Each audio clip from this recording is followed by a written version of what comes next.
A chance for the Bearcats to win their 16th straight battle for the victory bell and a chance to make some history that has not been achieved since 1915. Our Locked On Bearcats, your daily podcast on the Cincinnati Bearcats, part of the Locked On Podcast Network, your team every day.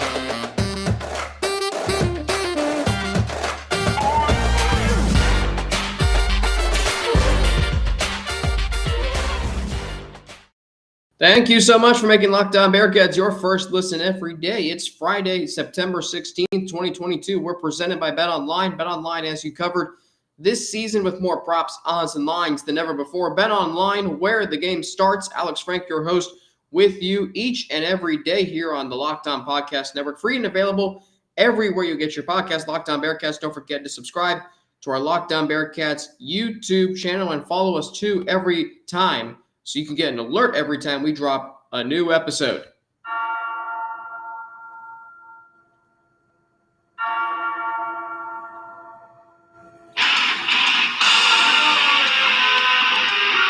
Oh, you hear the bells. That's because tomorrow afternoon in Cincinnati is the second oldest FBS college football rivalry between the Bearcats and the Miami Redhawks, the 126th battle for the victory bell, as Cincinnati looks to win its 16th straight against their arch rivals and take the series lead for the first time since 1915. It is currently tied 59-59 with 7 ties.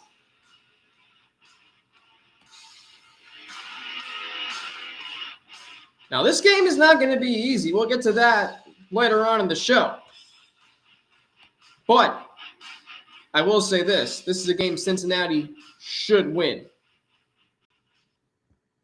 So we look at this game, and I have some interesting thoughts on this game. Forget about X's and O's for a minute. Forget about the matchup for a minute. Here are my thoughts on this rivalry. And Luke Fickell does a masterful job every year leading up to the game. He said so on Tuesday at his press conference, on his radio show. He does a phenomenal job of telling reporters and fans that this rivalry is all about respect. And that is the case. Like, you know, rivalries are what make college football. And I thought Luke Fickell said something really interesting this week when he talked about being a traditionalist. When he talked about, you know, when he was asked about the future of this rivalry, is it going to go away? At the end of the day, we don't know. It's, you know, currently contracted to run through 2029. But I just have this feeling. And if I said the rivalry was stupid, I probably would be disrespecting Luke Fickell, which is something I don't want to do. Because Luke Fickell and what he has done for this program is unbelievable, immense, program-changing, university-changing, if you want to go to that level. But the rivalry, to me, with Cincinnati going to the Big 12 and the momentum the Bearcats have, I have to stop it for a minute and ask myself this. Why are the Bearcats playing Miami, Ohio every single year? Like, when you go to the Big 12, it's going to be the Big 12 versus the MAC.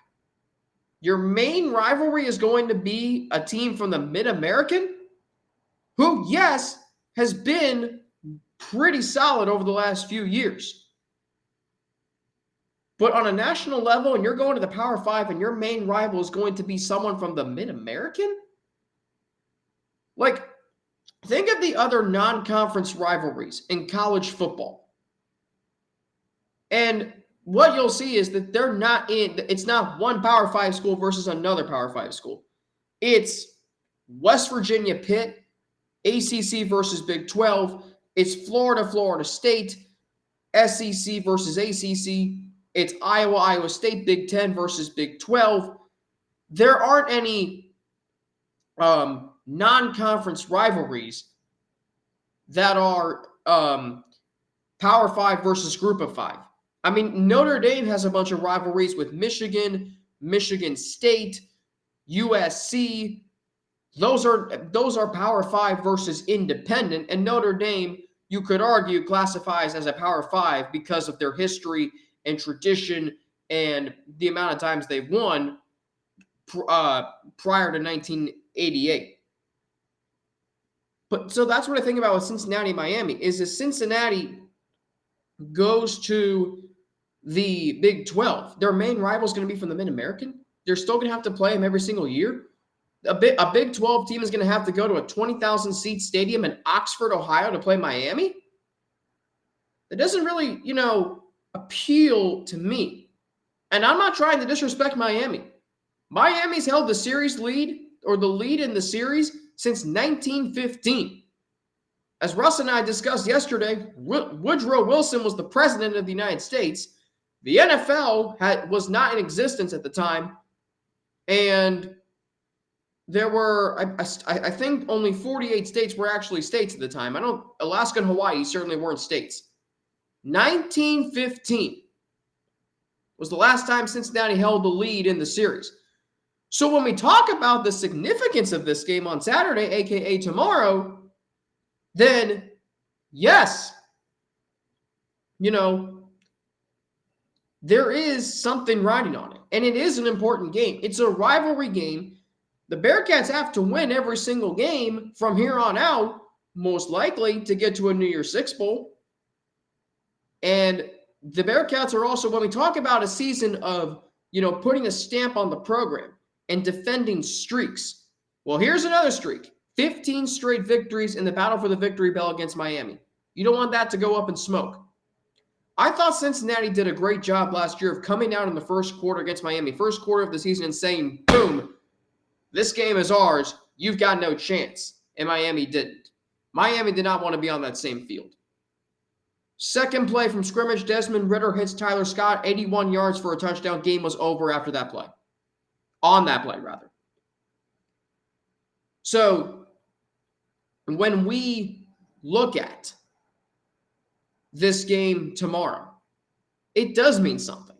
And even though it's a rivalry against a team that, let's be honest, the national media doesn't really pay much attention to. And Miami's been to, several bowl games over the last few years. They went to the Frisco Bowl last year.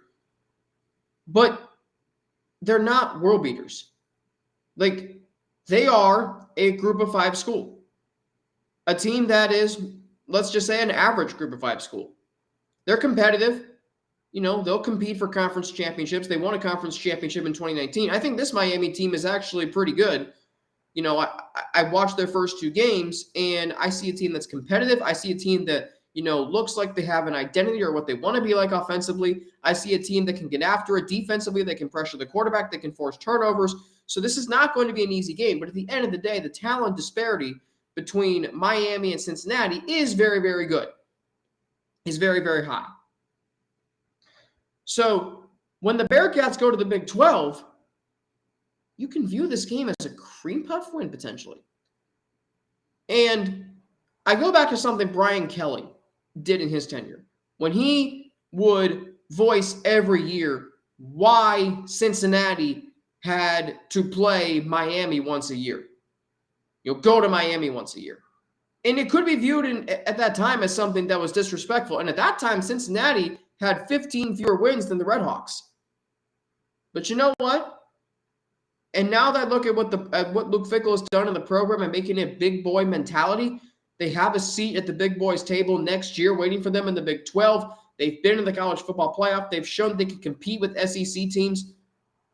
Now that Luke Fickell has made this program not just an afterthought program, but a destination program potentially, it does make you wonder why the Bearcats are having to play Miami every year. And that's going to be your main rivalry going into the Big 12. Now, I do think Cincinnati and West Virginia is going to be a reignited rivalry. I can't wait to see that. I do wish they would get a rivalry going again with Pitt and just maybe Louisville. But at the same time, this is who Cincinnati's main rival is in football. And it does make me kind of jealous when, because, first off, I'm one of the proudest Bearcats you'll ever meet. Third generation, I have a family history at that school, and I'm now the host of a daily Bearcats podcast, and I take a lot of pride in that. But I think about my friends who go to Ohio State, and their main rival, obviously, is that team up north. I think about Notre Dame and all the rivalries they have, and I think about, Iowa, Iowa State. My sister's roommate, her dad went to Iowa State. That's a big rivalry every single year. I think about Texas, Oklahoma. I think about those who go to Alabama and Auburn. I have some friends down south in Alabama. It does make you kind of jealous. You don't play in that kind of rivalry, but still, this is a rivalry. This is a game on Saturday where you're defending 15 straight wins, where you are looking for the series lead for the first time since 1915. And oh, by the way, to add some juice to it, Ivan Pace Jr. is going against his former team. And Ivan Pace Jr. is off to a fantastic start this season that has been documented this week by both myself and Russ Heltman here on Locked On Bearcats. So there is a lot at stake going into this game. There is a lot at stake. Coming up, my keys to the game, and like I said, this is not going to be an easy game. Miami's competitive, and you'll hear why in my keys to the game. But first, a word from betonline.net, your number one source for all of your pro and college football betting needs and sports info this season. Find all of the latest football league developments, game matchups, news, and podcasts, including this year's opening week's games. BetOnline is also your continued source for all your sporting wagering information, including live betting, esports, and scores. The fastest and easiest way to check in on all your favorite sports and events, including Major League Baseball, MMA, boxing, and golf. Head to the website today or use your mobile device to learn more about the app, the trends in action. BetOnline, where the game starts. All right, so keys to the game for me this Saturday against Miami. Let me pull them up here. So, like I said, this is going to be a competitive game. First up, you got to stop the run. You have to stop the run with the Miami Redhawks. They are looking to run the football. This is what their offense is driven by. It's run game. And we can look at the rushing totals for the Redhawks. They only had 50 rushing yards, they had 111 against Kentucky, 216 against Robert Morris. So they're averaging around 165, 170 rushing yards per game. And they have two good running backs who are going to look to run the football. By the way, for exact measure, Miami averages 163 and a half yards per game. They also only allow 45 rushing yards per game. That'll be my next key to the game. I look at this just looks like it's not what I think it is. So they actually have several different rushers.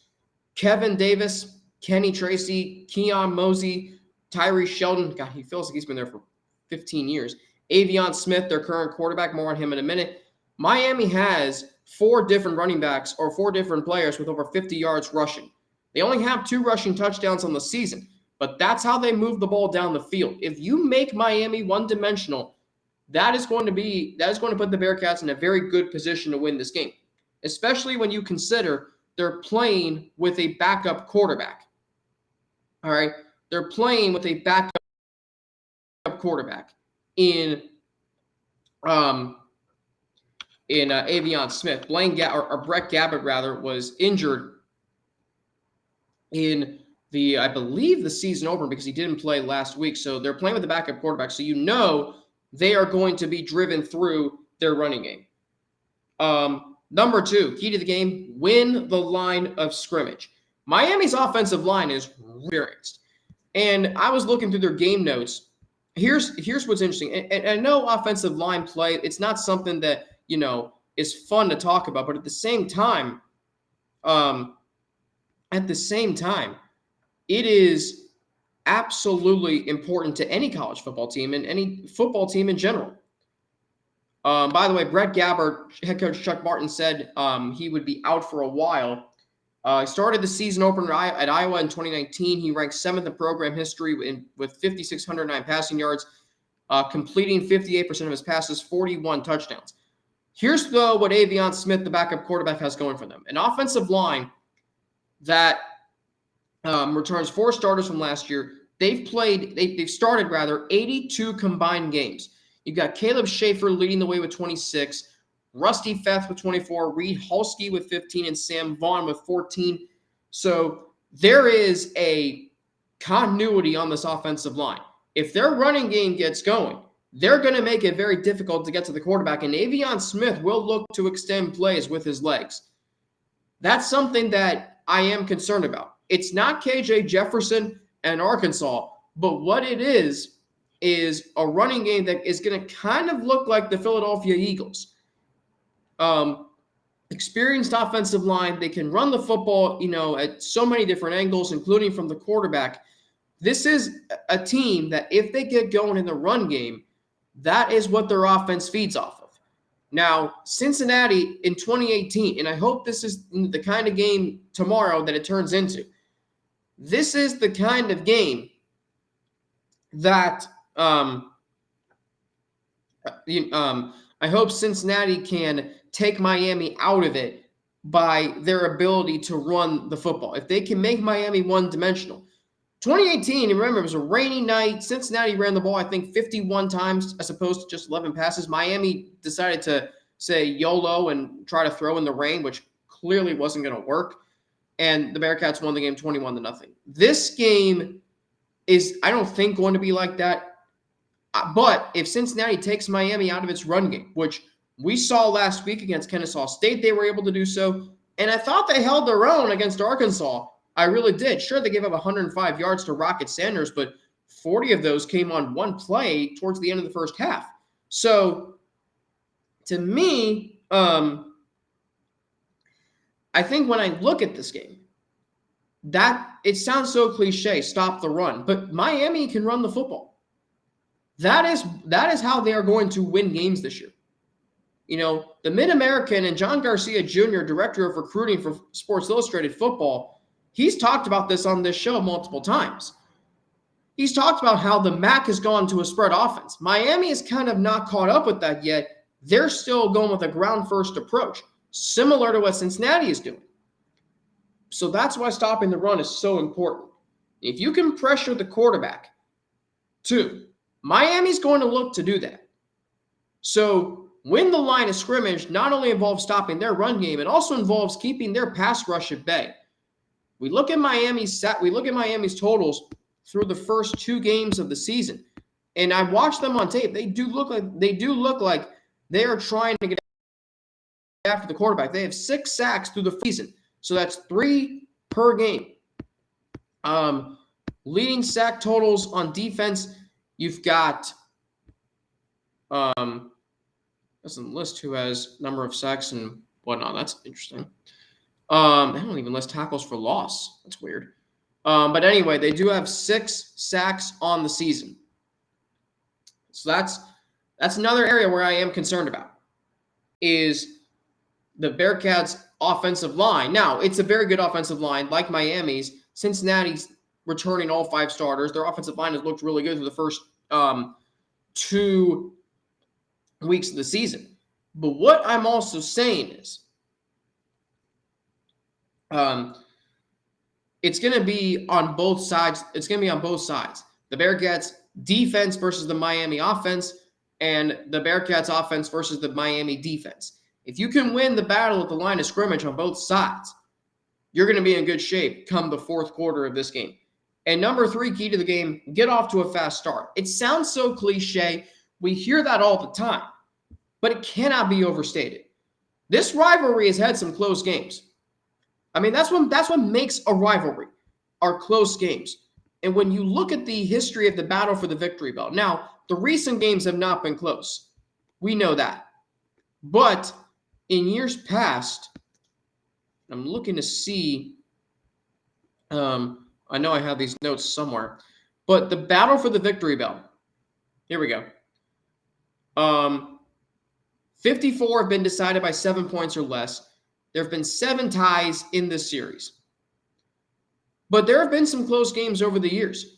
The Bearcats won 27-20 in 2016. They pulled a miracle in 2017 at Oxford. And the Bearcats were down 10-0 in 2019 to the Redhawks in Nippert Stadium. And a lot of us were like, what is going on here? Now, the Bearcats did win the game 35-13, but it wasn't a great start. And,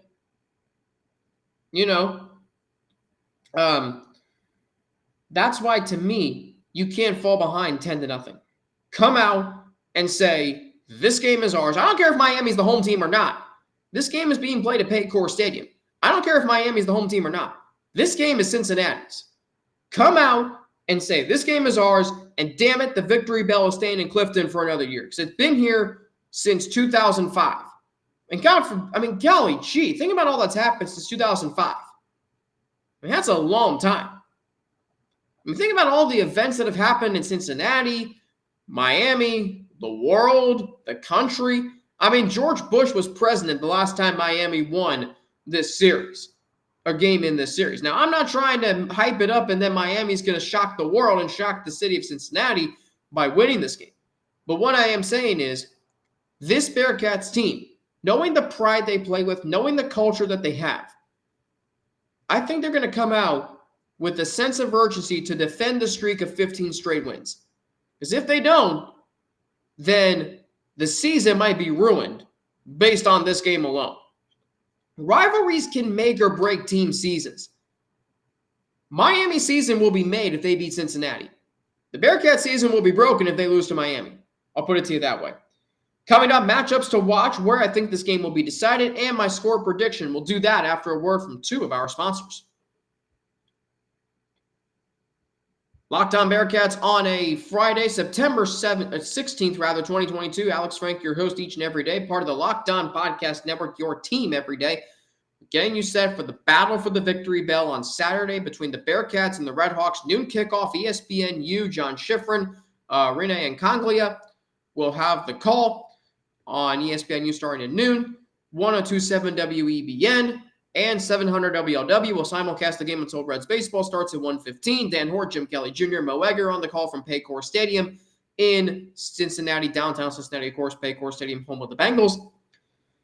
So the matchups to watch in this game, and Russ talked about this yesterday. I'm going to echo his sentiment, and that is defending Miami wide receiver. Let me pull up his name. That is defending wide receiver defending Hip and Hammer. Let me make sure I have his name right. Because this is something I should have right. So you are defending, you're going to have to defend Mac Hippenhammer. I knew it was Mac. Mac Hippenhammer, their wide receiver. So far through two games, Hippenhammer is 11 receptions, 2 touchdowns, 137 yards. He's a good receiver. He can make any catch. His catch radius is pretty good.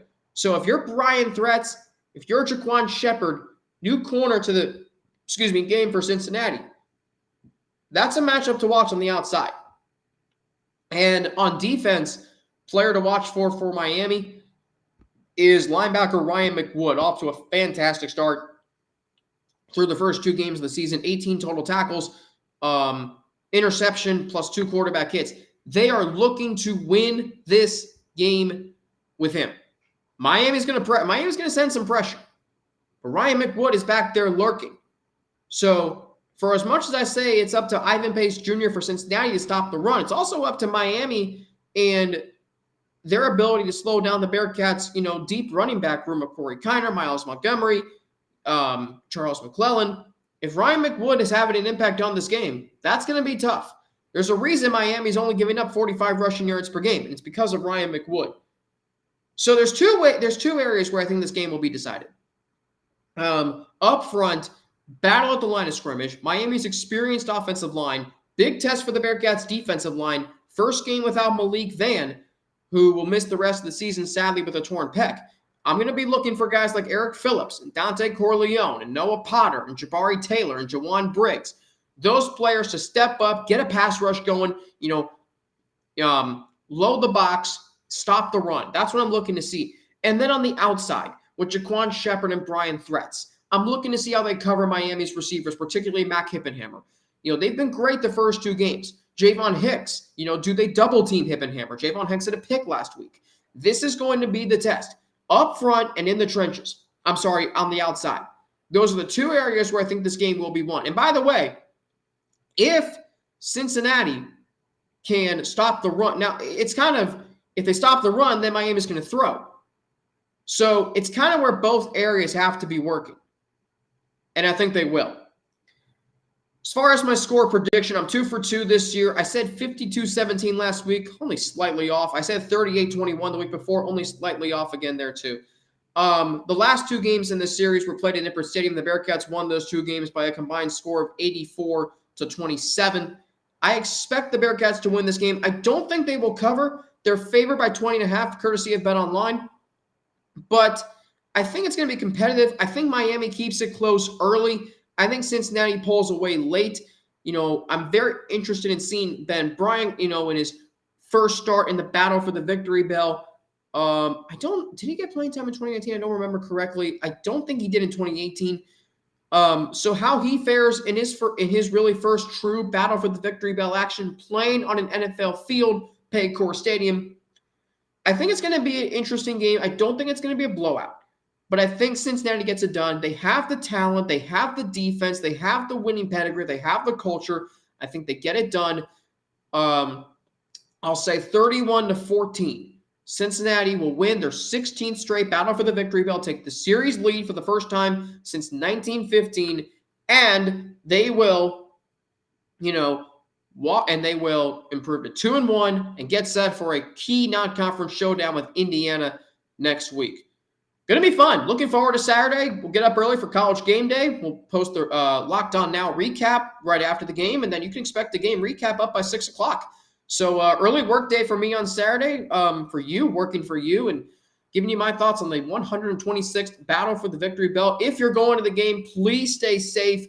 Please stay healthy. Please be respectful, too. This is a rivalry game. Don't do anything stupid. Don't insult the Miami students or fans. Please be respectful. Please continue to be the class of the league and the class of the rivalry in this in the American Conference and this rivalry. And if you're also going downtown to Oktoberfest, enjoy that, but please stay safe, stay healthy, so you can keep making Locked On Bearcats your first listen of every day. It's gonna be a fun football week. Like Saturday, we've got the battle for the victory bell. Sunday, we've got the Bengals in Dallas to take on a depleted Cowboys team. I'm going to post a short preview video for the Bengals-Cowboys game tomorrow. You'll hear from me. Hopefully, you'll hear from James Rapine from Locked On Bengals. I'll give you my keys to the game, my score prediction, where I think that matchup will be decided. And hopefully, when we come back on Tuesday for Turning Point Tuesday, it will be a 2-0 week for Cincinnati football Bearcats and the Bengals. That's going to do it for me this week. Fun week, really fun week. Thanks to Russ Heltman for coming on yesterday. Thank you for always making Locked On Bearcats your first listen every day. We're part of the Locked On Podcast Network, your team every day. Now for your second listen, get more on the Big 12 by making it your second listen.